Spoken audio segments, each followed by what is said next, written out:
जब बात आलमी ताकतों की होती है तो सबसे पहला नाम अमेरिका का आता है या फिर इजराइल, और इसी तरह से यूरोप के दूसरे जो बड़े ममालिक हैं उनका नाम आता है। और इन आलमी ताकतों के लिए, खासतौर से अमेरिका और इजराइल के लिए जो सबसे बड़ी रुकावट है वो दरअसल मशरिक़ वुस्ता में खासतौर से ईरान की बात की जाए तो ईरान बहुत बड़ी रुकावट है, बल्कि रुकावट नहीं, इसे चैलेंज कहिए कि इन सुपर पावर के लिए दरअसल ईरान बहुत बड़ा चैलेंज है। एक बार फिर से ईरान के सुप्रीम लीडर अली खामनेई ने एक बड़ा बयान दिया है और उन्होंने कहा है कि ईरान अमेरिका के सामने झुकने वाला नहीं है और अमेरिका की जो दादागिरी है, अमेरिका जो अपने आप को सुपर पावर कहता है, उसकी ईरान के सामने दरअसल एक भी चलने वाली नहीं है। और अली खामनेई ने यह भी कहा है कि दरअसल अमेरिका जहां पर कमजोर कड़ी देखता है वहां पर कार्रवाई करता है और वहां पर पाबंदियां लगाता है, लेकिन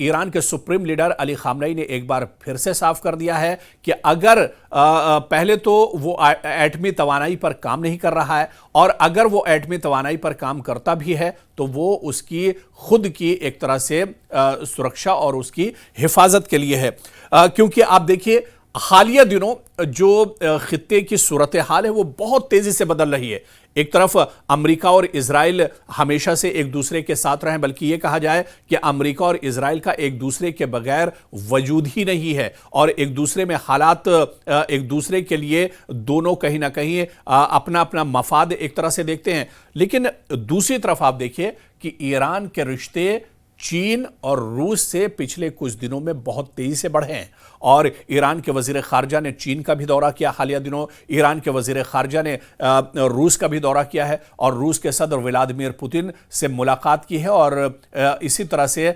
चीन के सदर से भी ईरान के वजीर खारजा ने मुलाकात की है। और इन मुलाकातों को देखते हुए जो एक्सपर्ट्स हैं और वो माहिरीन हैं वो दरअसल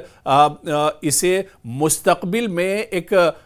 बड़े ग्रोहबंदी के तौर पर देखा जा रहा है कि आने वाले दिनों में जब अमेरिका एक तरफ होगा, यूरोप के कुछ ममालिक अमेरिका के साथ होंगे, लेकिन ईरान दूसरी तरफ मशरिक़ वुस्ता में इजराइल और अमेरिका के लिए बड़ा चैलेंज होगा, क्योंकि ईरान के पीछे चीन और रूस जैसी बड़ी ताकतें खड़ी होंगी। और जिस तरह से हालिया दिनों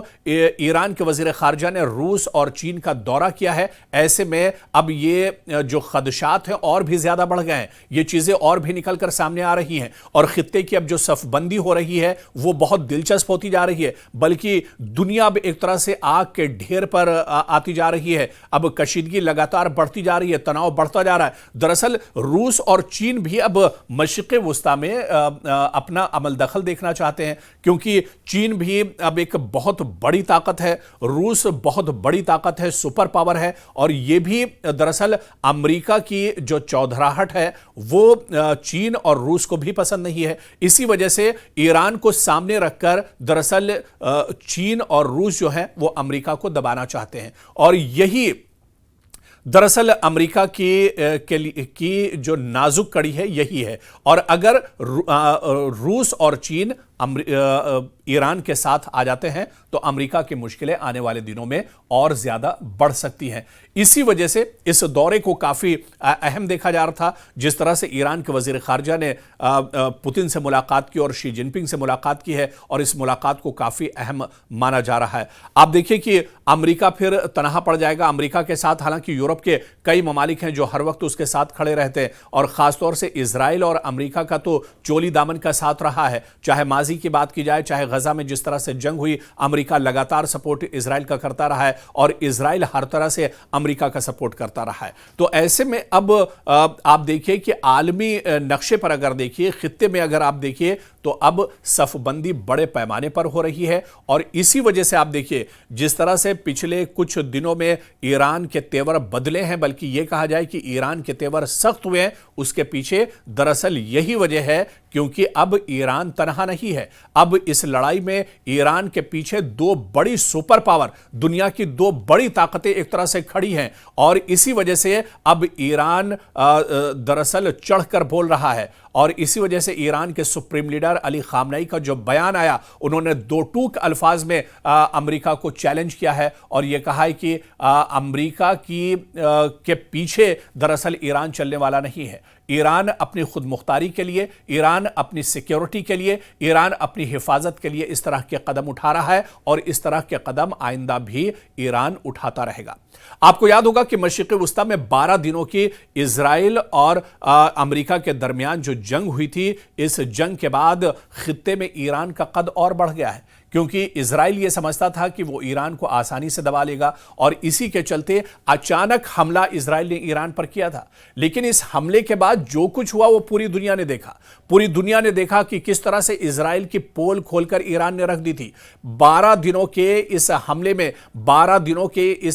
इस जंग में इजराइल बुरी तरह से पसपा हुआ था। इजराइल को चारों खाने ईरान ने चित कर दिया था और जो सच्चाई थी वो दरअसल दुनिया के सामने इजराइल की निकलकर सामने आ गई थी। इजराइल इतना ज्यादा पस्त हो गया था कि फौरन अमेरिका को मुदाखलत करनी पड़ी और अमेरिका ने फौरन जंगबंदी ईरान और इजराइल के दरमियान कराई थी, क्योंकि एक तरह से इस जंग में इजराइल पिछड़ता हुआ जा रहा था। इजराइल का जो दुनिया का सबसे मजबूत एयर डिफेंस सिस्टम माना जा रहा था, वो एयर डिफेंस सिस्टम भी नाकारा हो गया था और ईरान के हमलों को नहीं रोक पा रहा था। जितने भी शहर इजराइल के अंदर थे, बड़े शहर या तिजारती इदारे या फिर सिक्योरिटी के जो टारगेट्स थे, उन सब को ईरान ने निशाना बनाया था। बड़े पैमाने पर जानी और माली नुकसान इजराइल को उठाना पड़ा था। हालांकि इजराइल दुनिया के सामने चीजों को छुपाता रहा, लेकिन जो दावा ईरान की तरफ से किया गया और जो दावा अभी भी ईरान की तरफ से किया जा रहा है वो यही है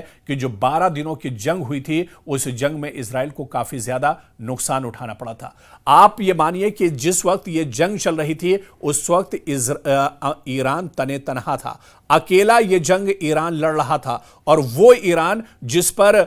कई सालों से पाबंदियां रही हैं, जो न तो कोई हथियार बना सकता है, ना ही कोई इस तरह का कदम उठा सकता है, और पाबंदी के बावजूद और अकेले तौर पर दुनिया की एक बड़ी ताकत, बल्कि एक ताकत नहीं, अमेरिका और इजराइल दोनों मिलाकर इन्हें एक तरह से ईरान ने पसपा किया था। और अब आप सूरत हाल देखिए कि अगर रूस और चीन ईरान के सामने खड़े हो जाते हैं तो कहीं ना कहीं अमेरिका और इजराइल की परेशानियां एक तरह से बढ़ जाएंगी। और यही वजह है कि ईरान ने भी जिस तरह से हालिया दिनों अपनी जो पॉलिसी है, अपनी जो स्ट्रेटेजी है, उसमें बड़ा बदलाव लाया है और अब चीन और रूस के राब्ते में ईरान भी है। और जिस वक्त ये जंग चल रही थी, हालांकि उस वक्त भी चीन ने खामोशी के साथ एक तरह से सपोर्ट किया था ईरान का, और रशिया भी कहीं ना कहीं ईरान के सपोर्ट में उस वक्त भी खड़ा था, क्योंकि रूस पहले से ही एक तरह से जंग की हालत में है। और मौजूदा जो हालात हैं वो भी आप देखिए कि अमेरिका और रूस के दरमियान कशीदगी बढ़ गई है। दरअसल डोनाल्ड ट्रंप ये चाहते हैं कि उनकी चौधराहट बाकी रहे और अमेरिका जो है वो जहां जहां जंग हो रही है वहां पर हालात को सही करे। लेकिन आप देखिए कि जिस तरह से रशिया जंग की हालत में है और डोनाल्ड ट्रंप दरअसल ज़ेलेंस्की और पुतिन के बीच में एक तरह से मुआहदा कराना चाहते थे, जंगबंदी कराना चाहते थे, लेकिन पुतिन दरअसल अपनी जो उनकी शर्तें थी उन शर्तों पर वो पीछे हटना नहीं चाहते थे। और इसी वजह से डोनाल्ड ट्रंप का ये दौरा और मुलाकात सब कुछ एक तरह से पानी में मिल गया और पुतिन कहीं ना कहीं एक तरह से अपनी शर्तों पर कायम रहे। और ऐसे में आप देखिए कि एक बार फिर से डोनाल्ड ट्रंप को अपने मुंह की खानी पड़ी थी। और दूसरी तरफ अगर चीन की बात की जाए तो चीन भी कभी भी अमेरिका के दबाव में नहीं आता है। खासतौर से एशियाई खित्ते की अगर बात की जाए तो पूरे खित्ते में चीन का जो एक तरह से दबदबा है वो बढ़ा है। और इसी तरह से जिस तरह से पिछले दिनों टैरिफ का मामला आया और उस टैरिफ के बाद हिंदुस्तान और चीन के रवाबित भी काफी ज्यादा बढ़े, तो कुल मिलाकर जो तस्वीर है वो बहुत अहम बनती जा रही है। और अब जो आलमी सियासत है वो बहुत दिलचस्प एक तरह से बनती जा रही है। आने वाले दिनों में ये पूरी तस्वीर किस तरह से उभर कर सामने आएगी? क्या ईरान और ज्यादा मजबूत होगा? क्या ईरान के साथ रूस और चीन एक तरह से खुलकर सामने आ जाएंगे? और ऐसे में इजराइल और अमेरिका की परेशानियां बढ़ेंगी खित्ते में, यह देखना भी बहुत अहम होगा।